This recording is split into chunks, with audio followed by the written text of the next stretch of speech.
new era dawns in 2022, a new platform for our drivers with Gran Turismo 7, a new circuit here today with Watkins Glen, and new challenges throughout 2022 with the start of our World Series. Welcome along, my name is Tom Brooks. Alongside me to guide you through the action throughout this year is Jimmy Broadbent, and we are very much looking forward to kicking things off with the Manufacturers' Cup here today. Now, Jimmy, of course, the 2022 calendar, slightly different to what we've seen in the past. Talk us through it. Yeah, of course. So today you are here for the Manufacturers' Cup, and tomorrow we have Nations' Cup as well, so double the action. Then at the end of the month, the one that I'm looking forward to, our first World Series Showdown event, and that is at Salzburg, live and in person. It feels like I think it's been nearly 2 years, or over 2 years since our last one of those, so great to be back in person again. A few more events starting around September and October online, and then before we get to our climax of the year in November, the World Finals at Monaco. It's not a bad lineup. No, we live quite a nice life in that respect, don't we? Watkins Glen is the venue here today then. This is a brand new circuit on Gran Turismo 7 for the Manufacturers' Cup. Group 3 machines for our drivers. You can see there 14 laps for them to compete with over the course of the race, and single lap qualifying was the format for them as well. So looking forward to seeing what this is going to mean. You can see racing hard, intermediate and wet tyres available. There is a mandatory pit stop for them in this race as well. But of course, it's all well and good us talking about the circuit. Let's have a closer look, shall we, at the driver lineup for this year. Igor Fraga remains with Toyota, Jose Serrano with Porsche, Lucas Benelli with Mercedes, Hafidi with Nissan, Tapai with Jaguar, Ryu Kamata with BMW, Roberto Sternberg with Volkswagen, Takuma Miyazono with Subaru, Adam Wilk, the Australian, with Aston Martin, and Nicky Romero with Genesis. They are a brand new manufacturer for this year, and Jimmy, we're looking forward to seeing what they're going to bring to the party. Yeah, it's definitely going to be a challenge for Romero and for Genesis, because everybody else are in cars they've driven for a very long time. Everyone's very established at this point, and Genesis is coming in as a newcomer with very little experience. So they do have Nicky Romero driving for them. He's been around for a while. We know he's very quick on his day as well, so definitely one to watch out for, but it's going to be tough. The competition here is very fierce, and coming in from pretty much nothing is going to be challenging for Genesis and for Romero. Yeah, absolutely right. Well, we're going to give you an onboard look at the Watkins Glen circuit in just a couple of moments after this. Pues para esta temporada la verdad va a ser un reto bastante complicado porque el rendimiento de Toyota y Subaru es muy fuerte, pero bueno, me siento muy motivado de hacerlo muy bien con Porsche. The launch of GT7, I'm very thrilled to be part of the first online series event representing Aston Martin. Love the brand, luxury cars, big V12 engines, I love the sound, the noise of it. I'm really excited to be the first ever driver to take part on the Manufacturers' Cup with Genesis. I think I can have a really good performance here because the car has very strong capability, like its power and its handling, and I can beat other drivers no matter how tough they are. マニュアクチャラーズカップは、スバルの代表として本当に初年度の、2018年からもう今年で5年連続になるので、そういった意味では非常に嬉しく思ってますし、結果という部分では一昨年はチャンピオン取れたんですけど、それ以外はちょっといい成績残していないので、今年も、2回目のチャンピオンというところを目指して頑張っていこうと思っています。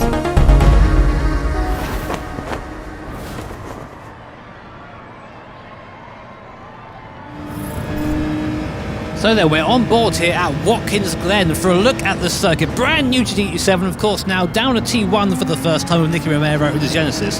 T1, very important to the circuit because now, look, we have a massive acceleration section up the hill here. In these cars, it's not even a lift, but in older cars, of course, this was an absolutely terrifying section of circuit. And now we get ready, taking the shortest line possible, coming up to the bus stop. So Romero's going to go to the left-hand side of the circuit to prepare for this. It's a downshift here and a little light tap of the brake. Use the downforce of these Group 3 cars. They're very easy to get that wrong, but then immediately you have to set yourself up for this very long right-hander. This can burn the front left tyre if you're too aggressive through here. And now the elevation, we go downhill into the boot section of the course, and I want to try and get onto the inside as soon as possible here. That's where all the camber is.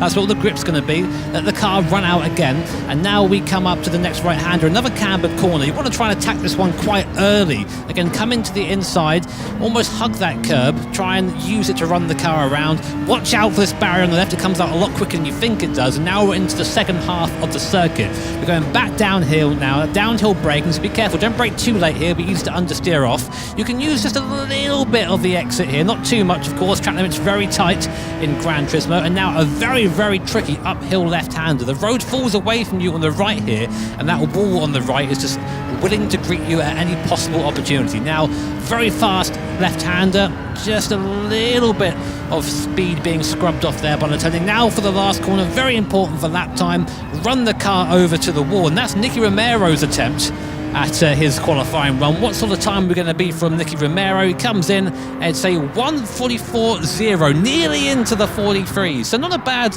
initial run there for Genesis, their first time out on circuit. Here's Adam Wilk then in the Aston Martin. Single lap qualifying for our drivers, just to remind you as well. His time was half a second down, and he carries that right through.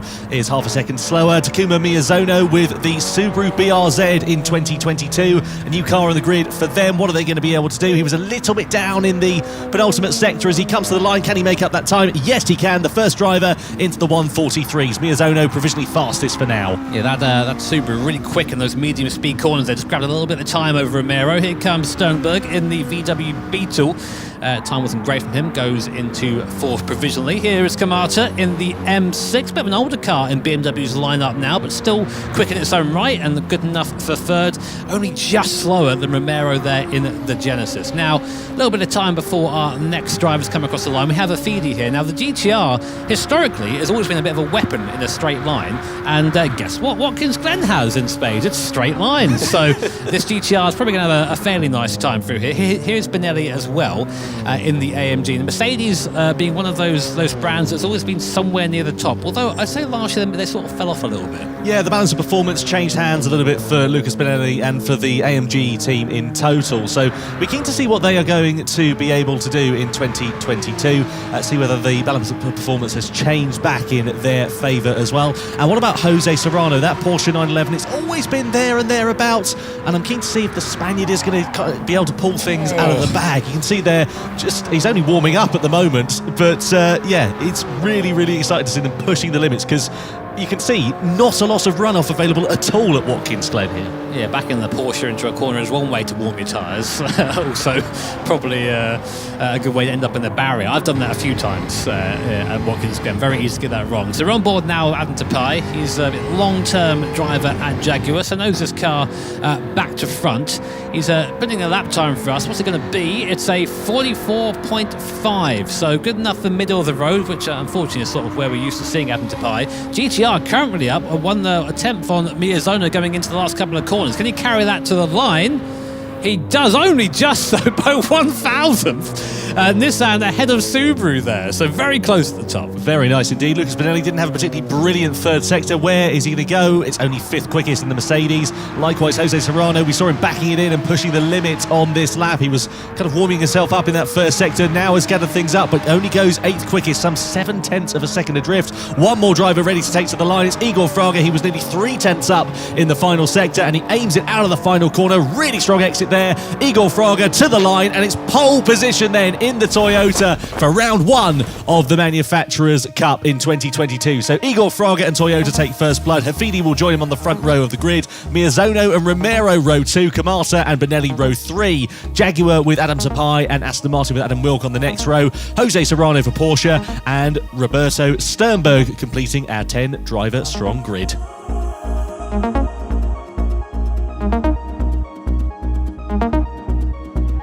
Well, don't forget that you can find out everything about Gran Turismo 7 and the Gran Turismo World Series on gran-turismo.com. And you can also follow us on the usual social channels as well, Facebook, Twitter, Instagram and TikTok, where you can also vote for your Michelin Driver of the Day. And you'll also find details of our new predictor game. So if you want to try and predict who the winners will be in the showdown event in Salzburg next week, you can enter via the in-game news section or the banner on the GT7 world map for the chance to win some in-game credits. So best of luck.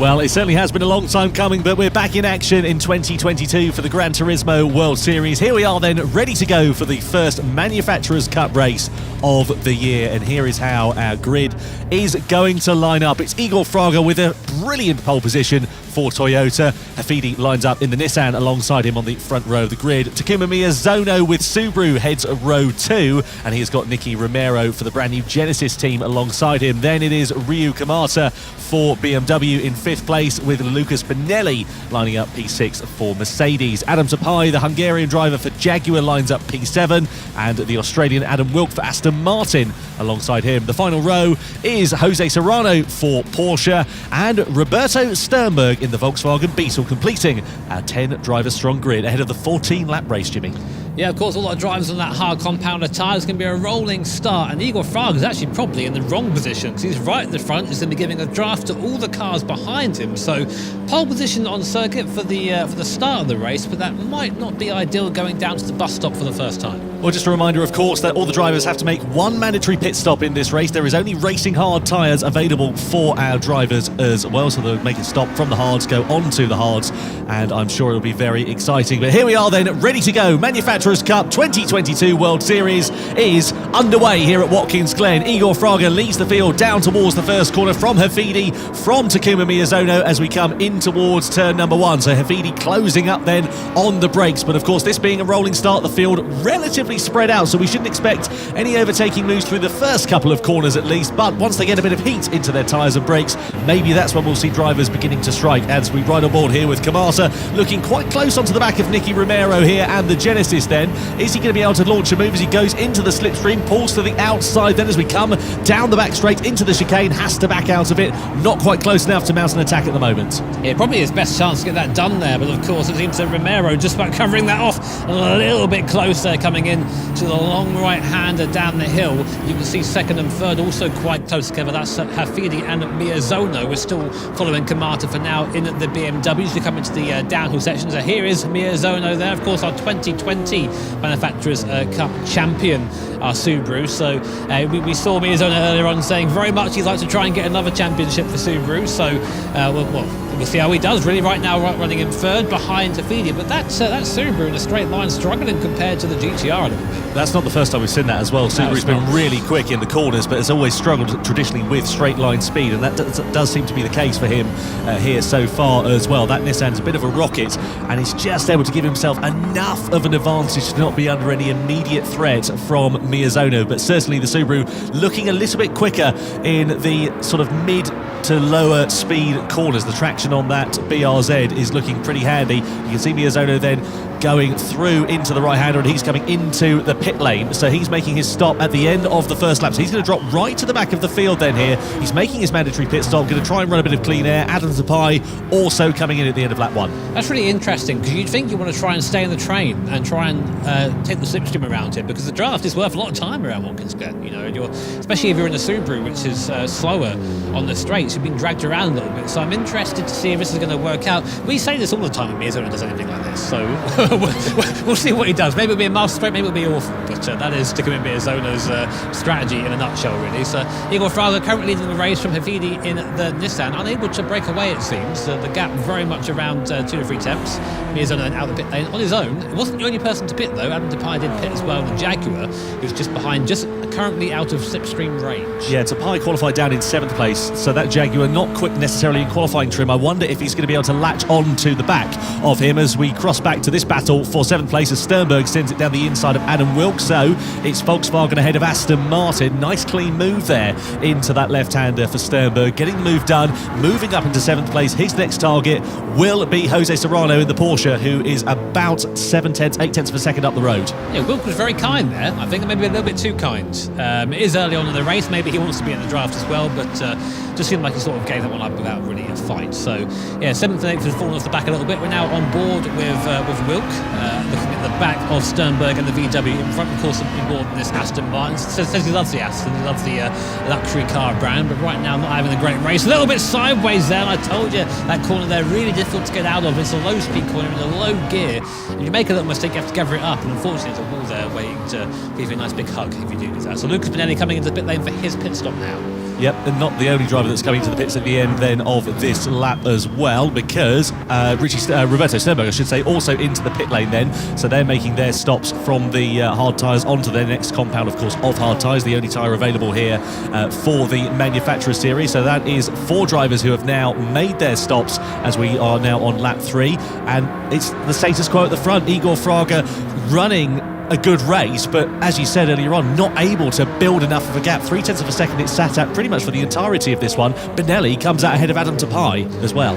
That is interesting. I mean, I kind of thought that'd be the case anyway, to be honest, because he was ahead of him when he pitted. I'm just looking at the fastest lap times at the moment. It seems the fastest lap, from what I can see, currently belongs to Romero. So he is he's out on circuit in that draft. So what I'm looking for really is Miyazona to go quicker. The lap time we have up there I don't think is the one that's actually done at the moment. So we'll see what his next lap is. But if Miyazona's strategy is going to work with the early pit stop, and those of course who have pitted early, then they need to be doing some good lap times now, because otherwise the guys in front are getting free time by just sitting in the tow.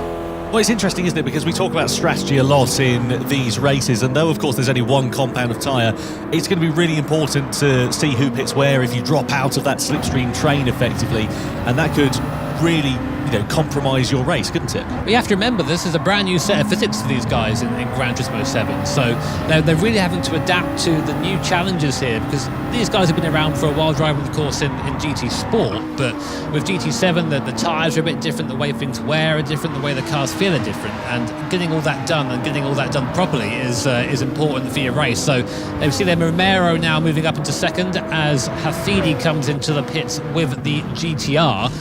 Great car, the GTR, of course. I've no bias at all from me. Good to see that we're still on a new platform and some things never change. Exactly. This and forever.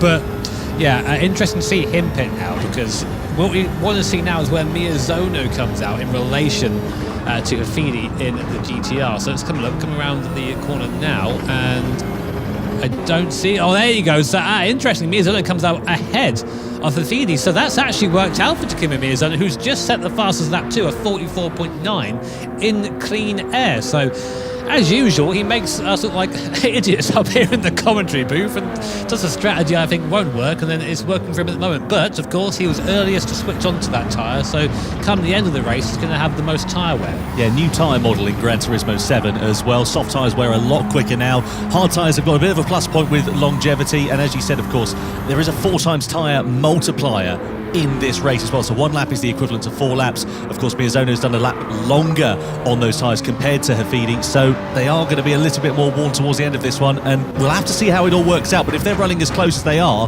before the end of this race, if Hafidi's there, you can guarantee he's going to try and make a move. Yeah, so for some context for you guys right now, Miyazono on the alternate strategy, putting on lap 1, there's on a 44.9 on this last lap, whereas our leader Igor Fraga, is on a 45.7, so 8 tenths faster. Yeah, really, really impressive stuff there for him as we ride on board here then with Igor Fraga coming through into the final sector. Fraga just continuing on his normal lap. It's pretty easy to tell when a driver is going to pit here, because of course you can see the pit line comes through that final corner, and drivers have to go into that pit line as soon as the opportunity opens. So as soon as you can see the pit lane line, you have to go into that. You can't decide to go around the final corner and then dart in at the last moment. That's the regulations that everybody has to play for. Makes it a little bit easier for us to follow here in the commentary box as well. Meanwhile, Igor Fraga then says he's just increased his advantage to just around about a second over Nicky Romero. So I wonder whether that Genesis is a little bit hard on its tyres compared to Fraga, because of course it's a new manufacturer. Maybe the balance of performance hasn't quite worked out. Maybe the team haven't got the right setup compared to the likes of the Toyota, which of course they'll have had data from, albeit of course on a previous platform with GT Sport. I mean, you say that, but his last lap, Romero, was actually quicker than Igor Fraga by about a tenth and a bit. So the pace is definitely there. We'll just have to see what he can do with it. We're on board with Takuma Miyazono showing us the right way to go through the bus stop there. Basically full commitment and hope it sticks. A mantra that I live by most of the time, and usually it doesn't stick. Igor Fraga still leading the race. A lot of experience leading races does Igor Fraga. He knows how to control the race from the front, and at this point it's all about just being careful, being consistent, getting those lap times in, not letting the pressure from behind phase you. And as we can see from Igor Fraga's driver camera, he looks like, well, he just looks like a robot when he drives, doesn't he? He doesn't blink. There's no emotion. Classic racing driver, isn't it? Everyone says, oh, we'd love to be able to see behind the helmet and behind the eyes. This is what you'd see, just nothing. There are no thoughts in that head other than race car drive. That's all there is in there right now. But that's what you're going to be. It's what makes a good driver, both in real life and in sim. Of course, Fraga's had ample experience in both, and now coming into the pit lane, really maximising that pit entry as well. As you said, you've got to make sure you're inside that that yellow line there on the way in, otherwise you'll get slapped with a penalty. So Romero coming in at the same time, same strategy as Igor Fraga. So now we get to see how Miyazono's done. Here he comes, we're on board, and again another fastest lap from him last time, a 44.7 on the last lap. This lap, let's see what he's done around here as well. Not a fastest lap, but still very quick, only just slower than his best lap of the race. So he's been putting in fantastic pace. He should be leading here. Let's see where he comes out then. So Miyazono does emerge ahead of Igor Fraga, and he does emerge ahead of Nicky Romero. This is Fraga versus Mehdi Hafidi then side by side. So Nissan versus Toyota, and Hafidi then, who got the undercut, has managed to make it work against Igor Fraga, and now is up into effectively a net second place, because of course the drivers ahead, the top three, have not made their pit stop. So Fraga needs to retaliate as quickly as he possibly can on Hafidi, because of course the disadvantage here for Fraga is that his tyres are going to be a little bit colder than Hafidi's, who will be up to working operating temperature. So he needs to get past and make sure that Hafidi doesn't clear off into the distance. Yeah, I mean that's pretty much it now. This is the challenge with different strategies, is you sometimes find yourself maybe at a phase of your strategy not quite where you want to be, but you can see the contrasting styles there as Romero looks to the inside, then to the outside of Igor Fraga. He won't make a move around there, I can tell him that now for free, but you can see Igor Fraga looking like, again, nothing in there. Well, Nicky Romero is fighting for his life on that wheel down the bottom. It looks to the inside now of Igor Fraga. A great place to get by here if you can get on the brakes there. Heavy on the brakes up the inside. He's alongside the rear panel. Now they're side by side coming up that hill. And of course the next corner is a left-hander. Igor Fraga has the advantage there. Really drives him out to the outside. Gives him no room.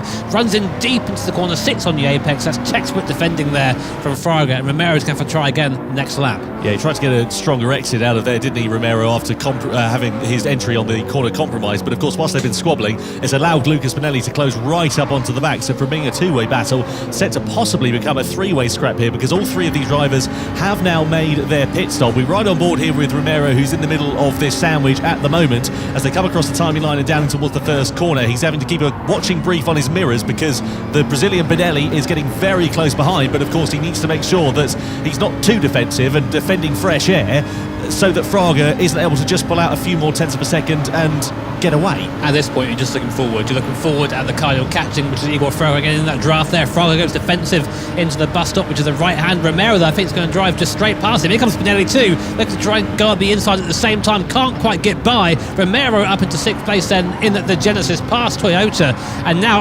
Fraga getting a little bit sideways on the way out, just catching the grass. You can see really trying to push the limits of the track there. He's paid for the racetrack. He's going to use all of it. Fraga then really sort of having to get his elbows out here, and unfortunately coming a cropper as well. This strategy seemingly not working out for the Toyota driver. Has lost 2 positions since he's pitted, now possibly set to lose 3 as we ride on board here then with Lucas Bonelli. So through the right-hander we go. Nice clean exit out of there is going to be important. And the thing is for Bonelli is that the overtaking opportunities, especially in this sort of tight, twisty midfield section, are a bit far and few between. There's a bit of a run down the straight, but Bonelli, though he's got good confidence under braking, not quite close enough to mount anything of a serious challenge right now. But you can guarantee that if an opportunity presents itself, he will be going for it. So he just needs to drive his line as nicely and as smoothly as he possibly can, close up sort of half a tenth here, half a tenth there, and then try and mount a challenge into the final sector. And this onto the start-finish straight could possibly present itself as an opportunity. What I find really interesting is we look at the difference between Fraga and Bonelli on the wheel. Bonelli's constantly changing settings on his wheels, so constantly changing brake bias, maybe traction control, and just trying to get the most out of his car, maybe from fuel mix as well, as we now come into T1. Again, absolutely vital for your lap time here. And again, Fraga's in the worst place he could possibly be, which is in front, going up the hill here. So he's going to be giving the draft to Bonelli. He'll come across now to take the line. Bonelli's going to be forced a long way around. This is the right way to drive this part of the circuit if you are trying to defend, but not quite able to stay in front of Bonelli there. The AMD just has a little bit more straight line grunt than the Toyota does, and Furry goes up into 7th place. Now, while this is going on, the fastest man on track, do you want to take a guess who it is? It is Takuma Miyazono, who just did the fastest lap of the race. He's the only guy, he was the only guy in the 44s. Romero Romero's just joined him, but a 44.6 on the last lap compared to these guys squabbling in the mid-45s. So although only on fourth on track at the moment, he is catching Adam Wilk in the Aston Martin hand over fist, and when these guys pit, I have no doubt that Miyazaki will be leading this race. Certainly will be, yeah. That's pretty much given now at this point. 3.2 seconds is the gap that he has over Hafidi. So the top three in this race have not made their pit stops. It surely won't be too long before they are considering it, because the tyres will be coming towards the end of their shelf life, and it'll be Nicky Romero, who though sits in 6th place now, will inherit that podium, I'm sure, once it has all played out. Into that left-hander, really nice smooth inputs there at the steering wheel. He's got an interesting driving sort of position though, hasn't he? Sort of hunches over, as it were. You say, like, you see how he puts himself over the wheel like that. You tend not to go for that style when you're driving. It's almost as if the wheels are a little bit too far away from him, but you know what, if it works, it works. And I can tell you with all confidence that if I raced him, he'd make me look stupid. So doesn't matter what your style is. If it works, then go for it. But right now doing a good job on the Genesis's debut here in the Gran Turismo Manufacturers Cup. So good to see them doing so well. Of course, I think he has the potential to get onto the back of Fafidi and maybe get by, but I think that Miyazono is at this point just uncatchable. He's got to make a mistake. It makes you wonder if he made a mistake in qualifying, because a single lap pace is so much quicker than anybody else. I wonder how he qualified so low. Yeah, it certainly is going to be a bit of a point of contention, because of course we didn't see all of those qualifying laps. We were sort of chopping and changing between all of the drivers as they were on their fast ones. So maybe, as you said, made a mistake, but certainly in race trip, maybe they just set the car up a little bit more for that. But yeah, very interested to see how it is all going to play out then here. So Nicky Romero riding on board with Still. This gives you a real good example of the undulation of this Watkins Glen circuit. So great to see it in Gran Turismo 7 as well. The first time it's ever been featured in a Gran Turismo game, and I tell you what, the team at Polyphony have done a phenomenal job of getting this just so accurate. Yeah, it looks great.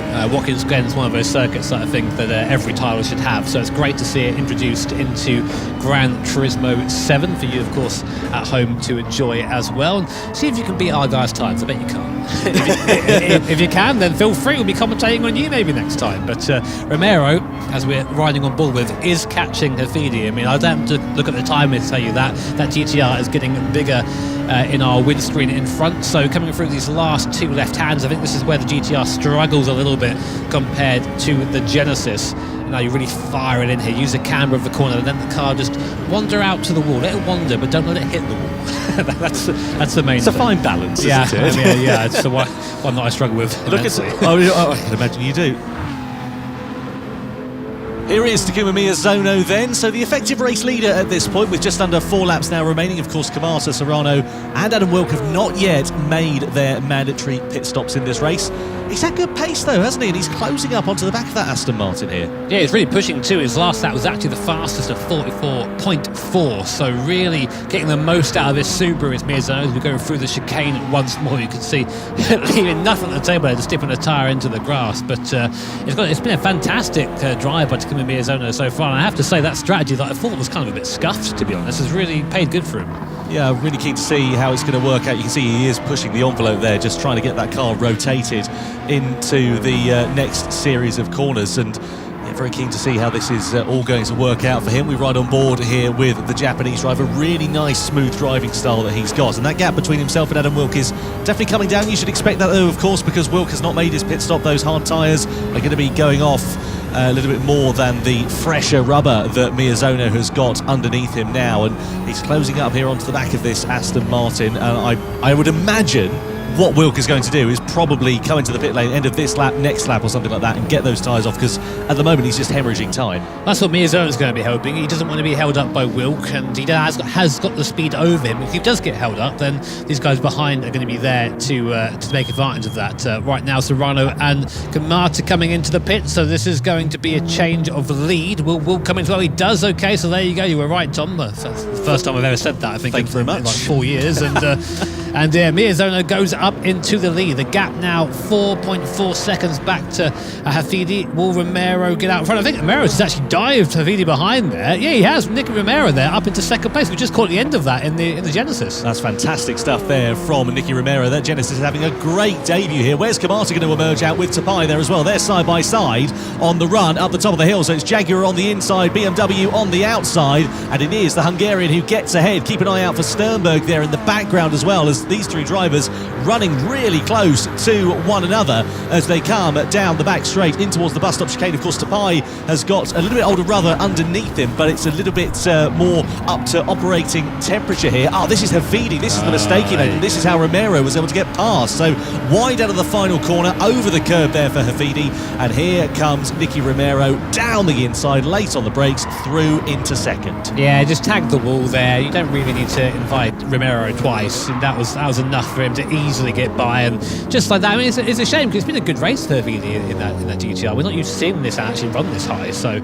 for me it's great, but for everyone else maybe not so much. But Romero by now, and he is still falling behind Miyazona. The gap is still increasing, so I think Miyazona's got this covered off as long as that tyre lasts his last few laps. So it's going to be the fight for second that I think hots up. I tell you what though, the battle for the final podium places isn't over, because Lucas Benelli has just been carefully chinking away at the armour of Hafidi here, and Hafidi, I wonder whether that has just unsettled his rhythm a little bit. Maybe he's starting to struggle with pace now, because Benelli, he's not too far adrift. There's enough time if he's able to put a few good sectors, a few laps together, and of course he is in the slipstream now, but of course on the flip side, Hafidi has the slipstream of Romero in front. Yeah, so when everyone's got the slipstream, nobody has. That's sort of what we say. So it's all down just cornering pace here and performance from that AMG, and we know that Benelli likes to get his elbows out on occasion, so if he gets even one chance, I think you'll see him send it and have a go. Let's have a look at the sort of the gaps up here. So we're coming down the straight now. This is where we're seeing the straight line performance of all these cars together. That Genesis, I've got to say, is a rocket in a straight line. It's, even without the slipstream, it's still not having too much of an issue. And it does seem that Benelli is catching ever so slightly, but through the bus stop, look at how much more speed he carries through there than Hafidi does, and that gap suddenly comes down to 0.6 of a second. Yeah, this is looking really exciting here for the crescendo of this race. For the final podium positions, Hafidi then, is he going to be on the back foot? Is Benelli going to have an opportunity to attack? So three drivers battling for the podium positions. Just outside of that, this is the battle for fifth place with Igor Fraga versus Jose Serrano. Fraga, of course, started on pole position. Since then, he's gone backwards, to be honest. And now the Spaniard of Serrano is looking really close behind. I tell you what, Fraga, I mean, he's going to be wondering what might have been for this race, really. They look like they had the pace in qualifying trim, but under racing conditions, Toyota haven't been there, have they? No, they haven't. I'd say that Fraga looks frustrated, but to be fair, he always looks like he just looks the same as he did before anyway, so I don't really know. But you can see, though, in Serrano's eyes, the glint of possibility, there might be a move on here for Porsche. And that Porsche, I think, in the slow speed stuff is pretty quick, but doesn't seem to have the speed in the faster corners, and that's where Fraga is kind of able to defend from now. There's still a few laps left, though, for these guys, or 2 laps now as we come across the start-finish line. There is still opportunity for that to happen, but it's, like I said, Fraga, I don't know where the pace has gone. I mean, there must have been, that must be really hard on his tyres, that Toyota. Yeah, quite clearly. Of course, the balance performance does change a bit wide out of the first corner there for Fraga. That's going to allow Serrano to close up, and this is where, if Serrano can get a good run, he may be able to try and pounce then. So up through the run, into the left, and then the right-hander. He needs a good exit through here. He's got the advantage of the slipstream, does Jose Serrano. Is he going to have a look in towards the bus stop then? Well, Fraga's going to try and stop him as much as he can. He takes the defensive line in towards the right, and the left-hander moves over just before the braking zone, holds on to 5th place for now, does Igor Fraga, but he's certainly coming under pressure. I tell you what, though, he did get a stonking run through the mid part of that corner. Yeah, that's insane to see how quick that Toyota is on the straight compared to the Porsche. I mean, Serrano was deep in the toe and he was just staying there. He wasn't even gaining. So if there is going to be a move made by Serrano, it's going to be under brake somewhere, because it's not going to be by drafting by. So we're seeing a big weakness to that Porsche there compared to the other cars. But that's sort of what makes manufacturer series really interesting, is they are just all a little bit different. Some do better at different tracks than others. So yeah, if you're Porsche right now, you're not having a great time. Now, the Porsche looks to be really quick actually in the sort of this part of the lap, the more technical part of it, and I wonder whether that sort of mid-engine rear drive layout is perhaps helping the traction. Yeah, possibly. You know, I say that Watkins Glen's a bit of a glorified oval most of the time, so round here a car with a bit of oomph is going to do well. But a good battle this, and Serrano's still hanging on there. I mean, I think this time last that was a little bit closer, but you can see mid corner there, just closed up a little bit. But Fraga he's a clever boy. He's been racing for a long time, both in real life and in Gran Turismo, so he's going to know exactly where to put that car to keep that place. On the final lap we go, then it's Fraga versus Serrano for the final position inside the top 5, and of course this doesn't count for any World Tour points, but it's a great battle between the two drivers, two of the very best that we have here in the GT World Series, and it's going to come down to this last lap to decide who will finish where. Serrano once again close on the rise up the top of the hill, but we know that Toyota is an absolute weapon in a straight line, and as such Serrano, despite having the slipstream, is not able to mount an attack on Fraga into the bus stop chicane. They run very close to one another, bumper to bumper, as they come through there. A little bit skittish for Fraga. That cost him a bit of time on the exit of the corner, but I think if he can place his car right here, he'll be absolutely quids in. Meanwhile, look at the man who's on the final lap, absolutely clear out in front, 3.8 seconds up the road, Takuma Miyazono. What a race it has been for him. Yeah, he's starting to lose a bit of time to Romero, but I think he's just cruising to the end now. But Serrano is really on the edge. Fraga having to defend right on the inside now, coming into this uphill right-hander, and there's not going to be a way around the outside there, Jose, but he's going to try and get a cutback, but he just doesn't have the grunt. He cannot get out of the corner as quickly as Fraga does. No matter what he seems to be able to do, he cannot get the move done into the braking zone now. It's probably the best chance they both come across to defend. Fraga keeps the place for now, but Serrano's rapidly running out of time. Yeah, this is looking really exciting between these two drivers then as they come through into the final series of corners at Watkins Glen in the first race for the Manufacturers' Cup. And Fraga, he's just got to place that Toyota Supra in the right positions and he will be absolutely spot on. Meanwhile, Takuma Miyazono, it is a perfect start to their Manufacturers' Cup for Subaru and for the Japanese driver. He wins here at Watkins Glen for round 1 of the GT World Series. It's a debut podium for Genesis with Nicky Romero in second, third for Hafidi, and look at this, side by side between Fraga and Serrano, separated by just a couple of hundredths of a second, right to the line. That was hugely exciting here. What a way to start the season. What a result for these guys as well. Takuma Miyazono and Subaru finish on top. Nicky Romero and Genesis come home second, and Hafidi and Nissan come home third. They take 3 points into the showdown. Benelli and Mercedes in fourth, Toyota and Fraga in fifth, just ahead of Serrano to the line, and Porsche in sixth, with Tapai and Jaguar seventh, Kamata and BMW in eighth, Sternberg and Volkswagen in ninth, and Adam Wilk, the Australian, driving for Aston Martin, finishing inside the top 10. Well then, here are the podium positions. It is third place for Nissan and for Mehdi Hafidi, the Frenchman. A great start to their 2022 campaign. Nicky Romero, the Spaniard, comes home P2 for Genesis, a new manufacturer this year, and what a way to kick off their season. But no doubting the winners, Takuma Miyazono from Japan wins for Subaru here for round 1 at Watkins Glen.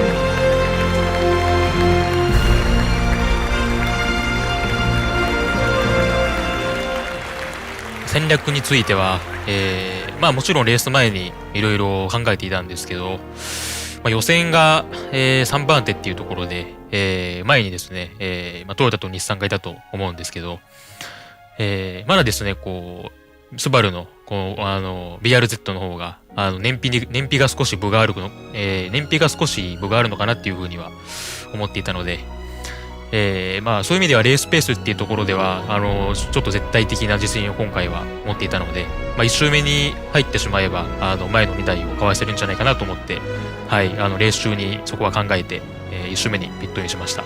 燃料については、基本的にずっと残りが何%かっていうのは見てたんですけど、やっぱり2周目3周目で前に出るためにちょっと燃料を使ってしまったので、最後ちょっと帳尻を合わせるのが大変だったんですけど、でも序盤から中盤にかけてある程度マージンを築けたので、結果としてはある程度の差をつけて1位でゴールすることができて、よかったかなというふうに思っています。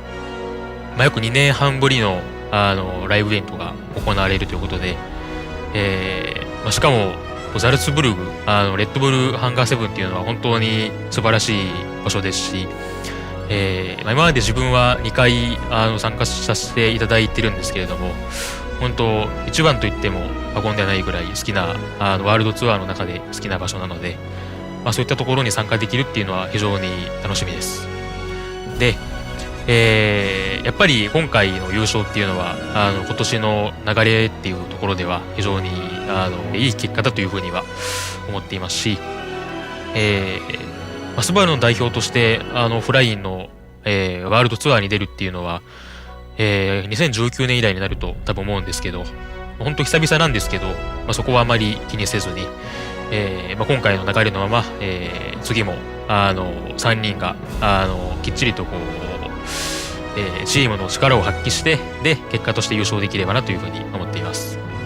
もちろんオンラインの、家から参加するっていう環境とオフラインで皆さんに見守られながら参加するっていう環境は全然違うんですけど、個人的にはやっぱりオフラインで皆さんに直接応援されながらっていう形の方がすごくモチベーションも出ますし、こう参加していてワクワクするような気分になれますし、当然緊張っていうところはあるんですけど、一回その走り出してしまえば、そこは関係なくなりますし、それ以上にやっぱりいろんな方の前で走れるっていうワクワク感の方がはるかに勝っているかなと思います。Well, don't forget you can vote for your Michelin Driver of the Day on our social media channels. Round 1 of the Nations Cup for the GT World Series comes here tomorrow, and then we're at Salzburg for the showdown in July on the 30th and the 31st. From Jimmy Broadbent and myself, Tom Brooks, thank you, and we'll see you then.